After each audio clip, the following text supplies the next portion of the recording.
Bonjour à tous, bienvenue dans ce premier numéro du Journal de la Photo. Je ne sais pas si je garderai ce nom-là, mais j'avais envie de faire le résumé de tout ce qui s'est passé dans la photographie en francophonie. C'est 10-15 derniers jours, voilà, j'essaierai de garder un rythme autour de 1 à 2 semaines pour sortir des vidéos. Je trouvais ça sympa tout simplement de vous parler un petit peu de ce qui se passe dans le monde de la photo. On va revenir un petit peu en arrière, il y a à peu près une dizaine de jours, vendredi, pas celui qui est passé mais l'autre, on a vu Christophe Serrano, le célèbre photographe de mode mais aussi de mariage, passer en live sur le compte Nikon France d'Instagram. C'était pour parler de la photo évidemment, mais aussi de l'utilisation du Nikon Z6. Avec le Z6 par exemple, la particularité c'est que je peux autant être ultra précis avec les yeux et même en mettant le visage en bord d'image, puisque le collimateur va se balader partout. Ça fait que aujourd'hui j'ai un taux de réussite de presque 100% de mes images. Toujours d'aussi belles photos de la part de Christophe Serrano. On en a pris un petit peu plus sur sa manière de travailler, notamment sur le fait de cropper les images. Comme ça, il peut switcher sans changer d'objectif entre le plein format et un format DSLR. Parfois aussi d'utiliser le Wi-Fi pour envoyer les images directement. Il dit lui-même qu'il a un taux de réussite proche de 100% avec le Nikon Z6. Avec ces méthodes. Et ce type de cadrage où en fait je focalise sur le détail, sur le vêtement ou autre, je le fais énormément en mode, mais je le fais aussi énormément en mariage parce que ça crée l'ambiance, ça crée les textures, ça ramène au choix qu'a fait la mariée par exemple sur sa déco, sur ses bijoux. Cette vidéo de la part de Nikon France qui a sûrement eu lieu à l'occasion de la sortie des Nikon Z6 et 7 Mark II, des appareils qui vont avoir entre autres comme amélioration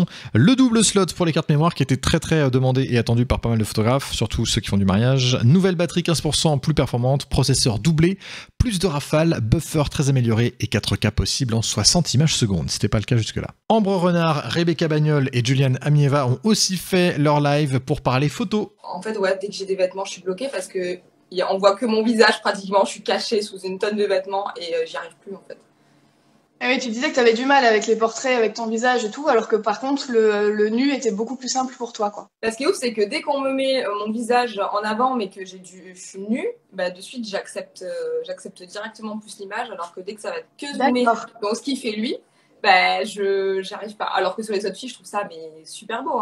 Rebecca qui parle de sa facilité pour la photo de nu, Ambre qui partageait pas mal d'expérience, et le copain de Rebecca, Julien donc, qui parlait aussi de sa façon de faire et de voir la photographie, lui qui a fait pas mal de portraits en noir et blanc. La photo, c'est pas de la beauté, c'est du charisme, c'est de la photogénie, c'est rendre bien sur une photo. Et donc, on peut être une très jolie femme et pas bien passer en photo, comme une femme qui est commune et canon comme pas possible en photo. Et ça, pour moi, il faut que les gens déjà arrivent à faire la distinction. C'est vrai qu'il y a plein de gens qui font « Ah, toi, t'es belle, tu pourrais être mannequin ».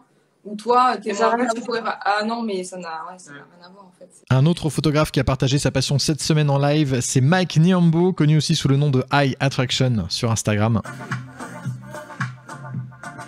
En Suisse, en ce moment, le photographe de Los Angeles qui a fait la dernière pochette de l'album de Chris Brown en a profité pour nous livrer quelques astuces.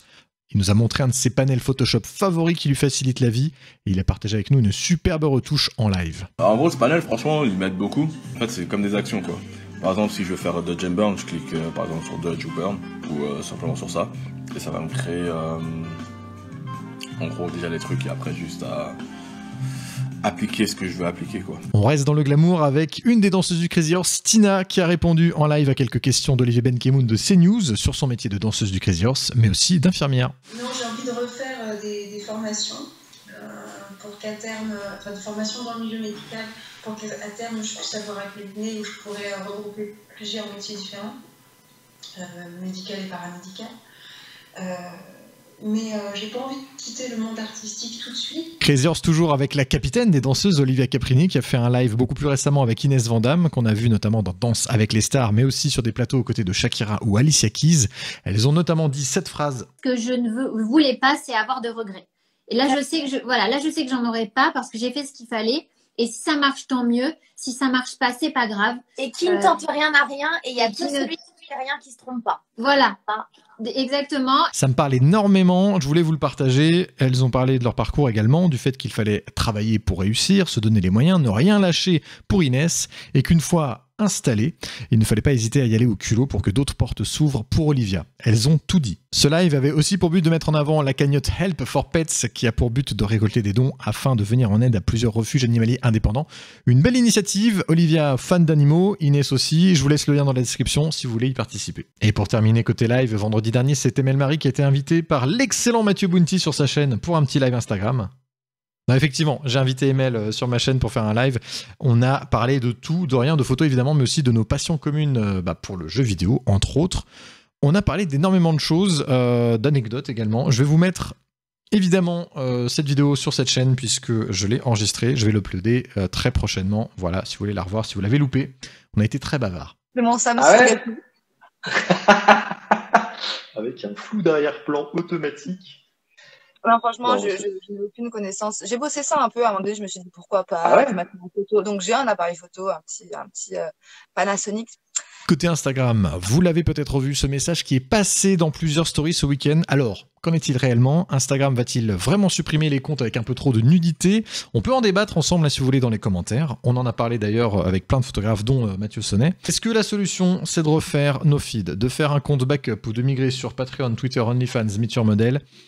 On se pose tous la question, à suivre, on verra qui fait quoi. En tout cas, ça fait beaucoup parler dans le milieu de la photo sexy, évidemment. Et je vous tiendrai au courant de l'évolution de ces nouvelles conditions d'utilisation du réseau Instagram. Et d'ailleurs, une des premières à en avoir subi les frais, en tout cas je pense que c'est lié, c'est Laura Giraudy qui a perdu son compte Insta à 175 000 abonnés. Elle a un nouveau compte sous le nom de Laura Giraudy Model. Si vous voulez la suivre et lui donner un coup de pouce pour son retour, n'hésitez pas. De toute façon, je mets tous les liens dont j'ai parlé dans la description, encore une fois. Ça pend au nez de beaucoup d'entre nous quand même, donc on est quasiment tous concernés. Voilà, c'était la première édition du Journal de la Photo, des news sur le monde de la photo, de Photo Actu. Je ne sais absolument pas comment je vais appeler ce nouveau projet / format. En tout cas, je vais essayer d'être régulier. Pas de date de sortie pour le prochain. Je vous dis rendez-vous à la prochaine. Si jamais vous voulez que je parle d'un sujet ou de quelque chose de spécifique dans le monde de la photo francophone, France, Suisse, Belgique, Canada, Québec, vous m'envoyez un petit message en privé. Je ne mords absolument pas et j'en parlerai à la prochaine vidéo. Autant que faire se peut. Je vous dis bisous, bye, bonjour, bonsoir. Des appareils qui vont avoir d'autres... Des appareils qui vont avoir entre autres Ambre Renard, Rebecca Bagnol et Julian Amieva Julian également, du fait qu'elle faisait... Et c'est vrai que la solution, on se demande laquelle... Je sais pas lire, c'est officiel.